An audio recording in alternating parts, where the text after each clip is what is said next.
Michelle Dion says she felt good heading to her new job last fall, doing extra COVID cleaning at an elementary school. With the pandemic that's going on, I felt like I was an important part of the team.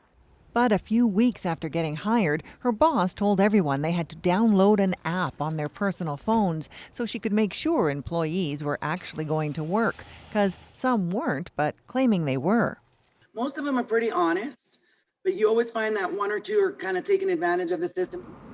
Dion wasn't fudging her work hours, but she still had to download the app like the other 50 or so employees. Despite the fact that I had 200 witnesses with the staff and students, they still wanted to ensure that I was here at the school doing my job, which I was.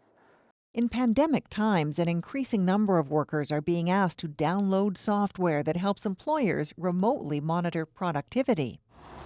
In Dion's case, the app her boss wanted her to download was called Blip. It works by creating a virtual boundary or geofence around an area an employer defines. Using GPS, it tracks when a worker enters and exits the geofence area. I was here at the school working so that I could provide for my son. We're not thieves. We don't need an ankle monitor around our, on us. According to Alberta's privacy legislation, in a case like this, the location of an employee is considered personal employee information. The maker of the app says the data it collects isn't theirs, it's the customer's, raising the question, who's protecting that data? Dion knew other apps had been hacked and worried her personal information might be at risk too. She believes refusing to download the app led to getting fired a few weeks later. I just couldn't believe it.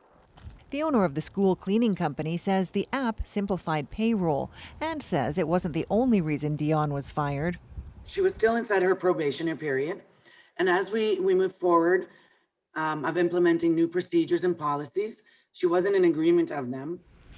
This employment lawyer says employers need to pump the brakes when it comes to monitoring their workers.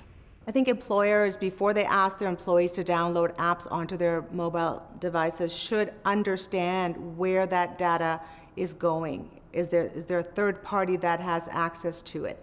Is it migrating to a foreign jurisdiction? What are the consequences of collecting this data in this manner? The federal government tabled what's called a digital charter last fall. It's making its way through the House.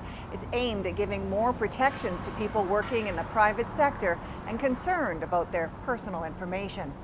Erica Johnson, CBC News, Vancouver.